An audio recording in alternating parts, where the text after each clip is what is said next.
Bismillahirrahmanirrahim.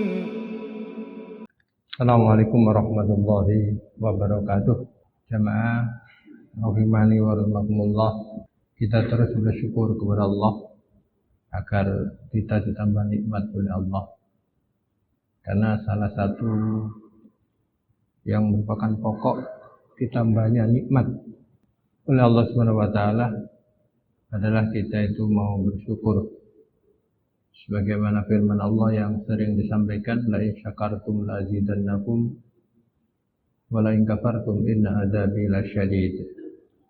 Jika kamu itu bersyukur, pasti aku akan tambah nikmat, dan jika kamu itu kufur, ingat siksaku itu sangat pedih.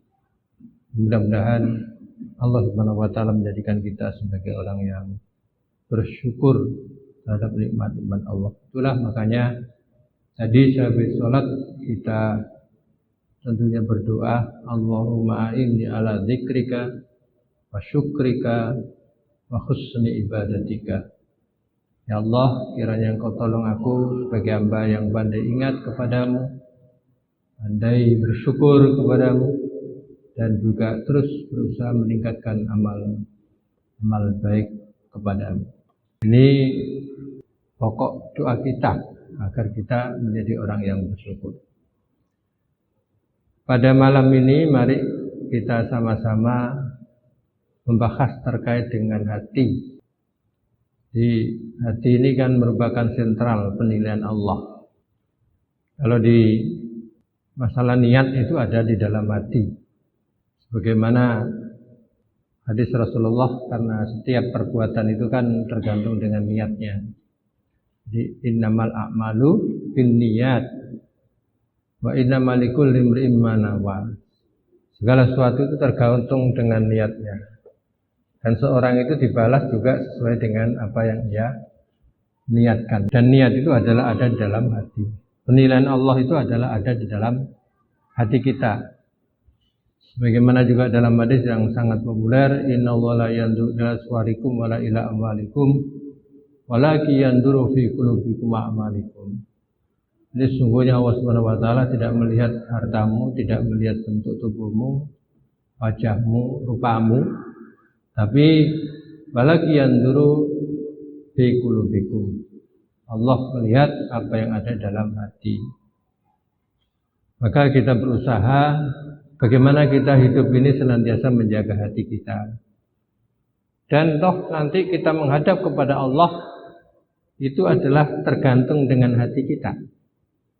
Karena Allah berfirman, yauma la yanfa'u malun wala banun illa man atallaha biqalbin salim. Ingatlah pada hari di mana hari itu tidak manfaat harta, tidak ada manfaat anak, illa man atallaha biqalbin salim. Kecuali orang yang menghadap Allah dengan hati yang salim, dengan hati yang bersih. Nah, jangan bahagia. Kita awali dengan satu ayat Allah Subhanahu wa taala yang ada di surat Al-Hadid. Allah menanyakan begini, alam ya'ni lil ladzina amanu an takhsha'a qulubuhum li dzikrillah wa ma nazala minal haqq wa la takunu kal ladzina utul kitaba min qabl fatala alaihimul amad faqassat qulubuhum wa katsirum minhum fasiqun. Allah dalam ayat ini ada dua pelajaran. Yang pertama, Allah merintahkan kita agar kita itu bagi orang yang beriman itu senantiasa menundukkan hatinya, mengkhusyukkan hatinya untuk senantiasa ingat kepada Allah Subhanahu wa taala. Itu yang pertama di ayat ini. Jadi ayat ini adalah Allah menyuruh kita bagi yang beriman, dan kita semua ini adalah kalau ditanya apakah kamu itu beriman, mesti jawaban kita adalah beriman. Menyuruh kita bagi orang yang beriman itu agar kita itu khusyuk hati kita, tunduk hati kita untuk senantiasa ingat kepada Allah Subhanahu wa taala. Yang pertama. Kemudian pelajaran yang kedua dari ayat ini itu adalah kita itu dilarang seperti orang-orang yang diberi kitab kemudian umurnya itu panjang, tapi hatinya summa qasat qulubuhum. Kemudian hatinya itu qasat, keras. Nah, hati keras itu kan susah menerima kebenaran. Susah diajak untuk ngaji. Susah diajak untuk bersedekah. Susah diajak untuk sholat. Susah diajak untuk kebaikan, itu enggak mau. Itu namanya hati qasat. Sehingga Imam Ghazali itu pernah menggambarkan bahwa hati itu kalau sudah mati itu seperti kelelawar. Jadi kita tahu kelelawar ya. Kelelawar itu kalau nggak tahu siang. Jadi waktunya siang itu seharusnya mencari karena terang, malah justru dia waktu malam, waktu dia mencari makan. Nah, hati yang terbalik itu seperti itu. Ya, hati yang qasat itu. Nah, Bapak Ibu, ada sebab atau ada tanda-tanda kerasnya hati. Di antaranya ada 6. Apakah kita nanti seperti ini? Mudah-mudahan kita tidak seperti ini, karena ini tanda-tanda kerasnya hati. Yang pertama, orang yang hatinya itu keras, tandanya adalah malas dalam mengerjakan ketaatan kepada Allah Subhanahu wa taala. Ini yang pertama. Nah, apakah selama ini kita ini malas? Kalau sholat subuh malas bangun, waktunya zuhur masih terus kerja, asar waktunya sholat masih menyelesaikan pekerjaan, sampai maghrib pun seperti itu. Jadi malas. Itu tanda hati itu keras. Dan orang yang seperti itu digambarkan Allah Subhanahu wa taala seperti orang munafik. Orang munafik itu kalau sholat malas, dan waktu sholat itu dia tidak ingat kepada Allah kecuali hanya sedikit sekali. Di dalam surat An-Nisa ayat 142, Allah Subhanahu wa taala berfirman, orang munafik itu kan wa idza qamu ila sholati qamu kusala yura'una an-nasa wa la yadhkurunallaha illa qalila. Orang munafik itu kalau dia itu berdiri untuk sholat, qamu kusala. Berdirinya itu malas. Suruh ngerapikan shaf itu enggak mau. Seenaknya. Padahal Bapak Ibu, merapikan shaf itu termasuk salah satu kesempurnaan sholat. Sering saya sampaikan ya, kalau ada shaf itu di depan itu kosong, kita jangan nyuruh orang. Kita cepat-cepat kita isi apabila kita di belakang. Ini dalam masalah ibadah itu kita duluan. Dulu sudah saya sampaikan, kalau kita itu ngantri wudu, waktunya kita, itu jangan diserahkan orang. Apalagi menyerahkan orang kemudian sampai dengan main HP. Itu enggak bagus. Karena mengutamakan orang lain dalam masalah ibadah itu tidak disukai. Tapi mengutamakan orang lain dalam masalah keduniaan itu diperintahkan.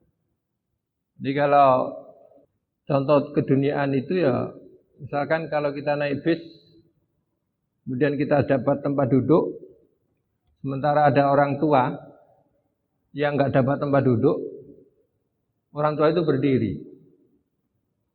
Maka di dalam agama itu kita silahkan untuk duduk, kita yang berdiri. Mendahulukan orang untuk duduk, kemudian kita berdiri. Itu namanya dalam masalah-masalah. Tapi kalau dalam masalah agama ada shaf kosong, itu jangan nyuruh orang.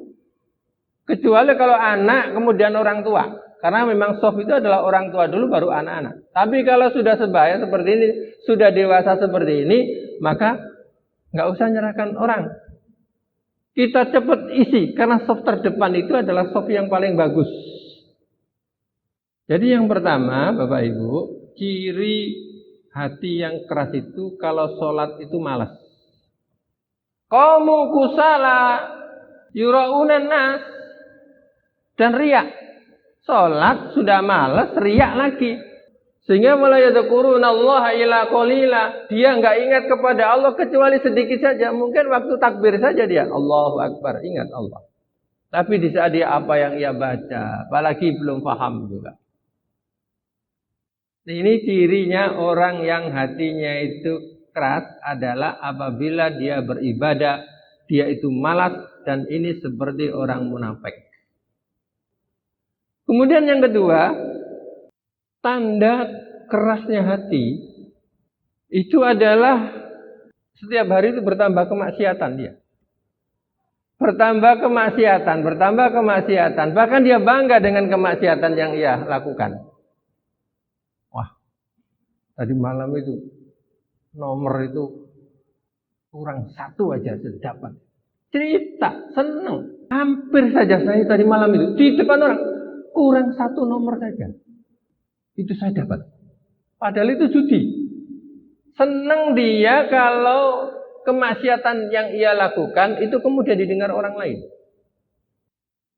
Makanya kita bercerita terkait dengan masalah kemaksiatan kita kepada orang lain, kemudian kita merasa bangga, tanda orang itu adalah hatinya itu keras. Di dalam Quran Allah menyatakan bala man kasaba sayyi'atan wa khata bi khati'atan fa ulaika ashabun nar hum fiha khalidun. Jadi kata Allah, barang siapa yang terus diliputi oleh kejelekan-kejelekan di dalam dirinya, wa khata bi khati'atan, dan terus kesalahan-kesalahan terus ia lakukan. Padahal kan yang namanya orang beriman itu kan disebutkan kalau kita itu salah, kita akan cepat beristighfar. Orang yang beriman kan begitu, setiap kita melakukan sebuah kesalahan, kita cepat beristighfar kepada Allah Subhanahu wa taala. Di dalam Al-Qur'an itu di surat Ali Imran yang salah itu yang biasa dibaca imam itu. Di situ kan disebutkan itu. Wa idza fa'alu fakhishatan aw dzalamu anfusahum dzakarullaha fastaghfiru dzunubihim. Wa may yaghfiru dzunuba illallah wa lam yusirru ala ma fa'alu. Jadi ciri orang yang bertakwa itu adalah apabila dia itu membuat kesalahan, maka dia menyesal dengan kesalahan itu, kemudian dia beristighfar kepada Allah Subhanahu wa taala dan walam yusirru ala ma fa'alu. Dia itu tidak mengulangi lagi. Jadi yang kedua ini tanda hati yang keras itu adalah suka kemaksiatan-kemaksiatan yang ia lakukan dan bahkan dia bangga dengan kemaksiatan-kemaksiatan yang ia kerjakan itu. Nah, naudzubillahi min dzalik. Mudah-mudahan tidak itu. Yang ketiga, Bapak Ibu, tanda hati yang keras itu adalah tidak merasa tersentuh dengan ayat-ayat Al-Quran. Tidak tersentuh sama sekali dengan ayat Al-Quran. Jadi ada Quran itu dibaca, apalagi dia baca. Ada orang membaca Quran, itu nggak mau mendengarkan. Ini hati yang keras. Padahal Allah menyatakan afala yatadabbarunal Qur'an am ala qulubim aqfaluha. Apakah kamu semuanya itu enggak mentadaburi Quran atau dalam hatinya itu ada kuncinya? Keras. Quran itu kan dulu sudah saya sampaikan Bapak Ibu bahwa hati itu bisa berkarat seperti karatnya besi yang kena air. Sehingga para sahabat bertanya, "Wa ma jila'uha ya Rasulullah?" Ya Rasulullah, apa obatnya ya Rasulullah sehingga hati itu tidak berkarat seperti karatnya besi yang kena air? Yang pertama adalah Rasulullah menyatakan yaitu bitilawatil Quran. Yaitu dengan membaca Al-Quran. Maka sering-seringlah kita baca Quran. Sisihkan waktu kita di setiap hari itu untuk membaca Quran. Terutama di malam hari. Di sepertiga malam yang terakhir. Itu hati kita itu bisa lunak dengan bacaan Quran. Kan di dalam surat Al-Muzammil itu kan disebutkan. Ya ayyuhal muzammil qumil laila illa qalila nisfahu aw inqus minhu qalila aw zid. Kemudian warattilil qur'ana tartila. Duhai orang yang berselimut, bangunlah kamu. Lakukan salat sepertiga atau setengah atau kurang daripada itu, kemudian warattilil qur'ana tartila. Bacalah Quran setelah tahajud itu dengan tartil. Dulu kita juga mendengarkan lagu itu. Obat hati itu 5 perkaranya. Yang pertama baca Quran dan maknanya. Itu mengingatkan kita juga sebenarnya. Nah, orang yang hatinya keras itu dibacakan Al-Quran, dia itu dianggapnya sebagai nyanyian saja. Padahal Quran menyatakan wanazzilu minal Qur'ani ma huwa syifaa'u wa rahmah. Tidaklah kami turunkan Quran itu kecuali sebagai syifa, sebagai obat hati, wa rahmah, dan sebagai rahmat. Jadi salah satu di antaranya kita menggapai rahmatnya Allah itu adalah dengan baca Quran. Tadi pagi sudah sampaikan bahwa kita itu baca Quran itu jangan hanya di bulan Ramadan saja. Setelah Ramadan selesai, kemudian Quran kita taruh lagi di almari, nggak pernah kita baca. Itu namanya Islam yang musiman, bukan Islam yang musliman. Jadilah kita itu Islam yang musliman, jangan kita menjadi Islam yang musiman. Jadi kalau hati keras itu adalah dibacakan ayat Quran sama sekali tidak tersentuh. Bahkan seakan-akan telinganya itu ditutup, ka'anna udhunahi waqra. Jadi kalau ada baca Quran seakan-akan telinganya itu ditutup, enggak dengar apa-apa. Padahal itu adalah wahyu Allah Subhanahu wa taala.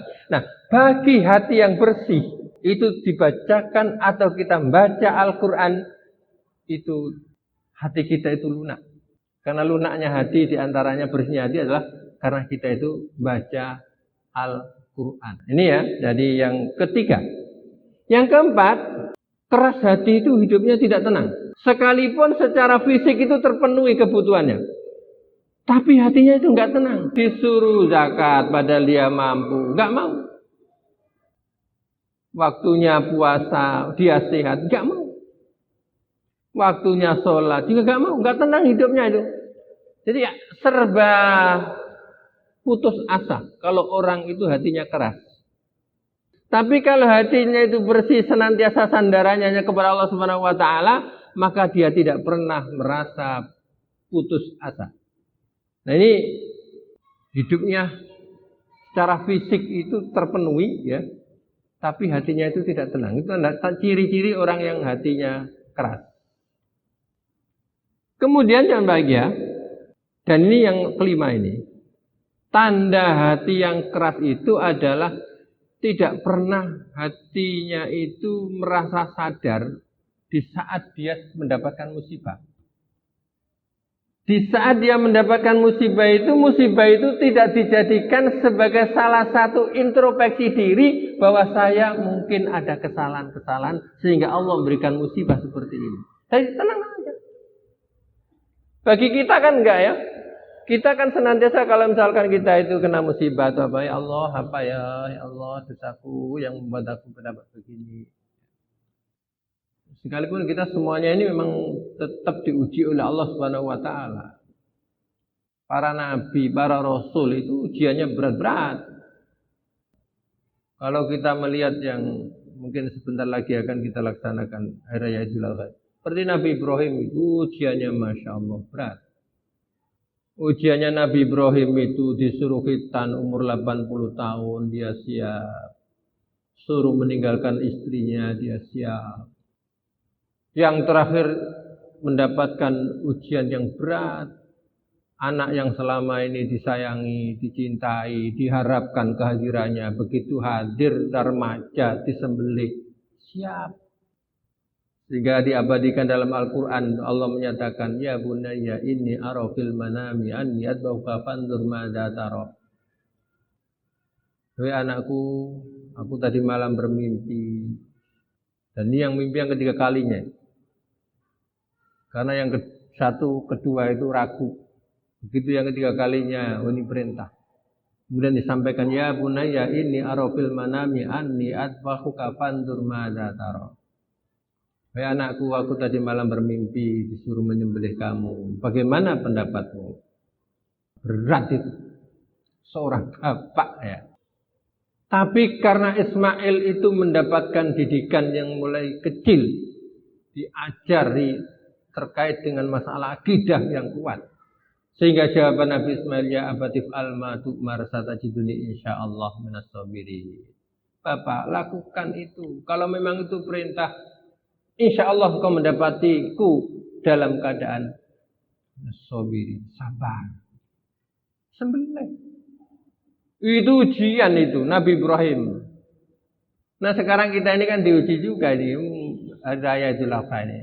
Cinta mana harta kita dengan Allah.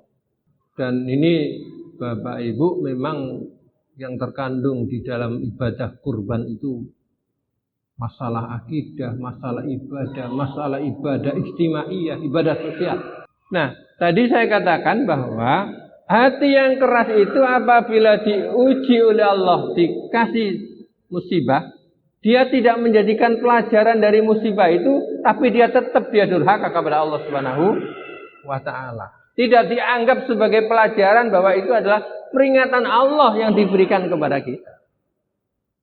Makanya doa kita itu kan apa? Ya muqallibal qulub, tsabbit qalbi ala dinik. Duhai zat yang membolak-balikkan hati,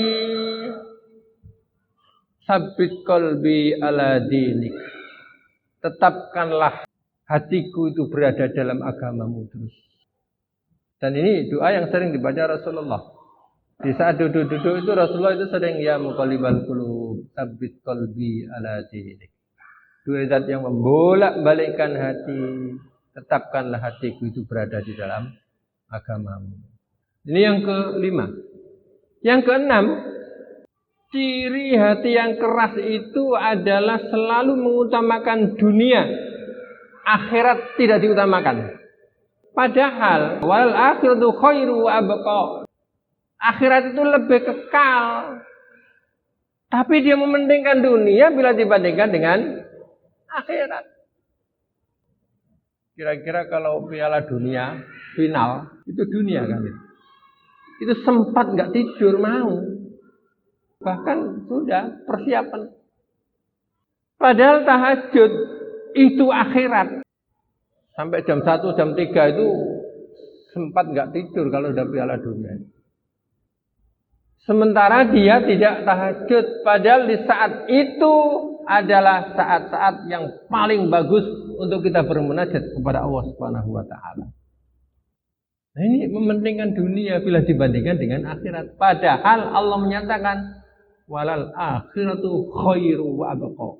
Akhirat itu lebih baik dan lebih kekal bila dibandingkan dengan dunia. Nah ini hati yang keras itu adalah mementingkan urusan dunia. Bukan berarti saya itu melarang urusan dunia, tidak.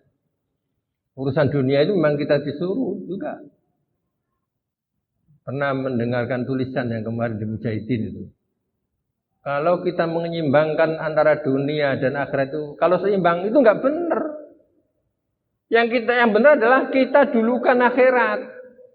Artinya kita lebih serius terhadap akhirat bila dibandingkan dengan dunia. Alasannya tadi itu. Walal akhiratu khairu wa abqa. Akhirat itu lebih baik dan lebih kekal. Memang perintahnya beda, jangan bahagia. Kalau kita lihat ya, perintah kita mencari dunia dan mencari akhirat itu beda. Bagaimana Allah berfirman, "Wabtaghi fima ataqallahu daral akhirata wala tansa nasibaka minad dunya wa ahsin kama ahsanallahu ilaika." Jadi carilah olehmu, perintah ini, carilah olehmu urusan akhirat. Tapi kalau dunia, wala tansa nasibaka minad dunya. Ingat ya, tapi kamu jangan lupa urusan dunia. Jadi dunia monggo silakan. Mau doa kita juga minta dunia yang baik kok. Rabbana atina fid dunya hasanah wa fil akhirati hasanah. Dunia baik, akhirat baik yang kita minta. Tapi tetap kita ingatkan Allah, akhirat lebih baik, jauh lebih baik, jauh lebih nikmat bila dibandingkan dengan urusan dunia. Jadi ciri hati yang keras itu adalah hati yang mendahulukan dunia terus akhirat dikesampingkan. Makanya Abu Darda itu pernah tersenyum melihat orang yang terus urusan dunia, tapi dia lalai terhadap urusan akhirat. Abu Darda itu kan tersenyum terhadap 3 hal dan menangis terhadap 3 hal yang dulu sudah pernah sampaikan. Yang pertama adalah Abu Darda itu tersenyum melihat orang yang dunia terus, sholat enggak, lalai. Padahal kematiannya itu sudah di hadapan dia. Yang kedua, dia itu tersenyum karena melihat orang tertawa berbahak-bahak. Padahal dia tidak tahu apakah tertawanya itu diridhoi oleh Allah Subhanahu wa taala. Kalau dalam hadis Rasulullah menyatakan la tuksiriz dhahik fa inna kasratadz dhahik tumitul qalb. Jangan kamu banyak-banyak tertawa.